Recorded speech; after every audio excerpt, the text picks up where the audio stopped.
Why is this all starting now with toxic fandom? I don't understand. Like, oh, sorry that we care about something so much that we don't like and the what you're studios doing. right now they're just like, what are you doing? There's a lot of times where it's just, look at Star Wars. Star Wars right now is in such a limbo. We were watching those people rant about Star Wars. You never? Those Yeah. Dude, that guy was crying. There's fans crying about how bad these movies were. You know, and yes, there's toxic fans. There's fans sending death threats. There's always those extremes, and that's been around since the prequels. We understand that. But man, right now, it's so dumb and ignorant to just be like, well, you don't like the movie because you're this, that, and that, and you're just toxic fans. To say, for the fans to react, hey, this isn't what Star Wars is, you know? Look at Last Jedi. How many fans were like, this is not right? And what did Rian Johnson do? He was just like, no, you guys just don't understand it. This is just too above you. You know? You say that? That's basically what he was implying. Because he would just send pictures of him with Star Wars books. Like, yeah, like, I understand Star Wars. Like, he was implying that he understands it more than anyone else. And that's why everybody made such a big deal when Dave Filoni came out. And he literally explained all of Star Wars, starting from Phantom Menace to Episode 6. That was his rant. And he blew everyone away. You kind of ranted. There was no sense of condescending tone or ego. It was just him being a Star Wars fan. Because Rian Johnson, all he has is ego. He thinks he knows more than everyone else. And Dave Filoni is just like, hey, I'm a fan just like you guys. This is what George Lucas has taught me. There's a difference there. And that's why Rian Johnson's out and Dave Filoni's going to, I think, be on top. And I feel like it's going to happen because Kathleen Kennedy clearly doesn't know what she's doing. Well, it's clear. Look at the sequel movies. Well, you saw, George Lucas, that the tech that they're using for The Mandalorian. He's been wanting to use it for his own TV shows when he was in charge. Mm-hmm. So that's kind of them, like they're kind of doing what George Lucas always wanted, kind of. Yeah. Like they're like Jon Favreau and Dave. Yeah, you know, and nothing wrong with that, man. I understand it's not cool to be attack actors. No, but it's not the actor's fault. I mean... Yeah, never attack actors. You can hate the character. Whatever character you want, you can... I mean, like, they're just reading... But to send death threats, attack actors, they're just... Dude, they're getting a paycheck. They're in a Star Wars movie. Again, if... It's like what Mark Hamill said. If I'm great in the movie, it's because of Ryan. If I'm terrible in the movie, it's because of Ryan. Exactly. So... And it's kind of like Rian Johnson wanted that for Rose. He wanted her to do and say all those things. Yeah, and he... But just the characters in general, you know, and Star Wars is such a limbo. Finn. They're saying, like, look at what they did to Finn. Like, it was someone tweeted, like, Finn got so, like, John Boyega got screwed over so bad. Yeah. Because I'm telling you, Force Awakens, he was gonna be a Jedi because he was actually doing pretty well with the lightsaber in Force Awakens. Yeah, and like he was actually like he was at the blocks a few shots. Like, he looked pretty cool with it. And that would be a cool story, a stormtrooper turning into a Jedi. And this is where I, you know, get frustrated. It's just all a mess. But these sequel movies were obviously whoever was in charge, which was Kathleen Kennedy. There was no oversight. I don't know what she was thinking. There was clearly no vision. There was no overall vision for these three movies. That's clear. And I think it all got shitted on when Rian Johnson did Last Jedi and Kathleen Kennedy didn't listen to Mark Hamill, didn't listen to didn't analyze what he was doing, and didn't respect JJ with Force Awakens. Because you know what? At the end of the day, The Force Awakens overall left fans excited for what's to come. JJ, and this is confirmed from Daisy Ridley, Simon Pegg, all the cast members who actually wanted to speak out. J.J. Abrams, and everybody wants to say, oh, J.J. just didn't know what he was doing. He started all this. He had an outline. Look it up. There's reports from Daisy Ridley, Simon Pegg, Finn, John Boyega. There's sometimes that he mentions about Last Jedi. He's like, yeah, he says it. I thought I was going one way in this story, and then Last Jedi, it just took me a whole different way. And J.J. had an outline for the three films.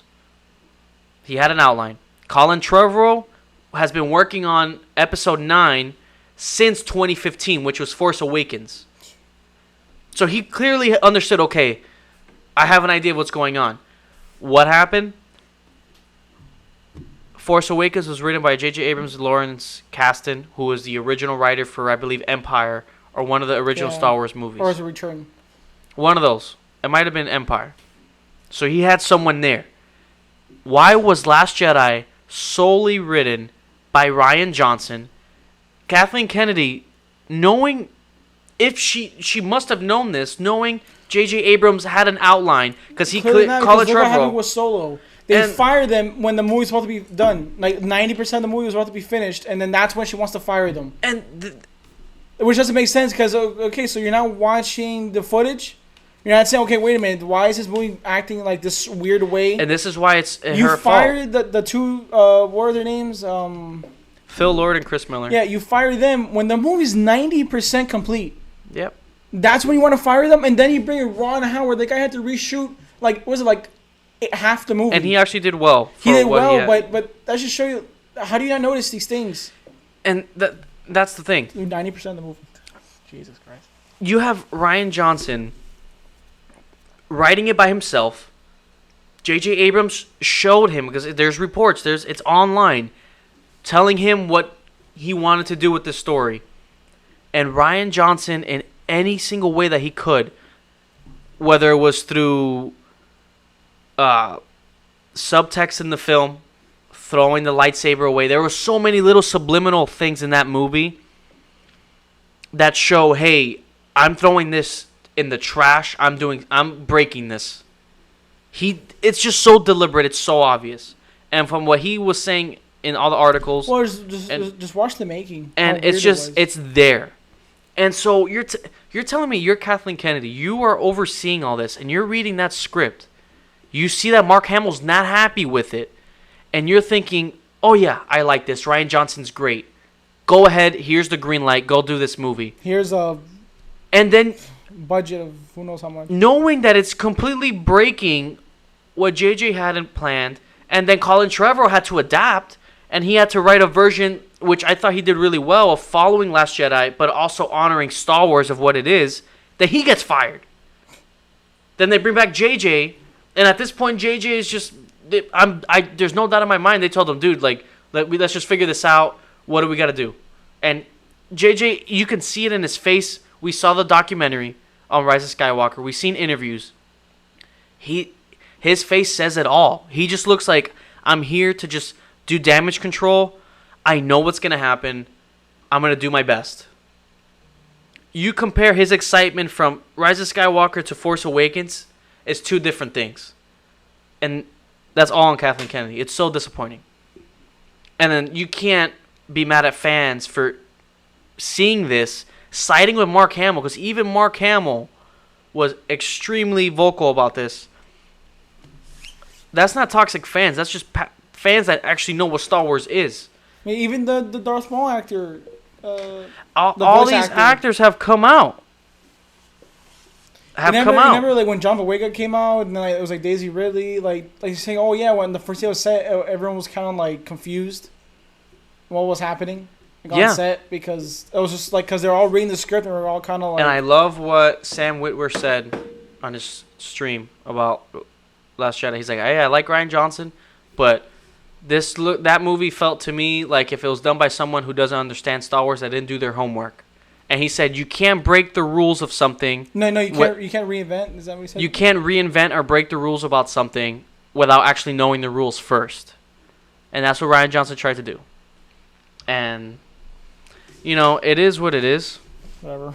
But you can't just attack fans for knowing what's wrong here.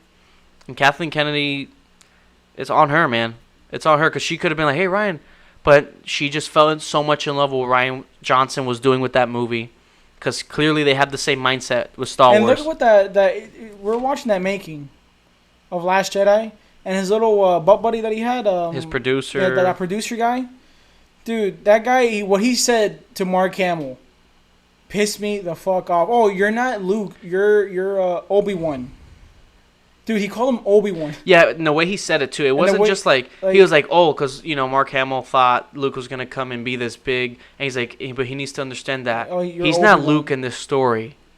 He's Obi-Wan, and it's like, the way he said even then, Obi-Wan was treated better. Dude, the way he said it, I was like, wow. I was like, that was your mindset into that movie. And clearly, Kathleen Kennedy was fine with that. She liked the idea of that, and that's just not cool, man. And, you know, this whole thing now with toxic fandom, Henry Cavill has come out defending the fans, and, you know, people who understand. You saw the thing I sent you with that blue checkmark dude? Yeah. And because he was like, because like if I get casted in a movie, I was like some actor. I don't even know who he was.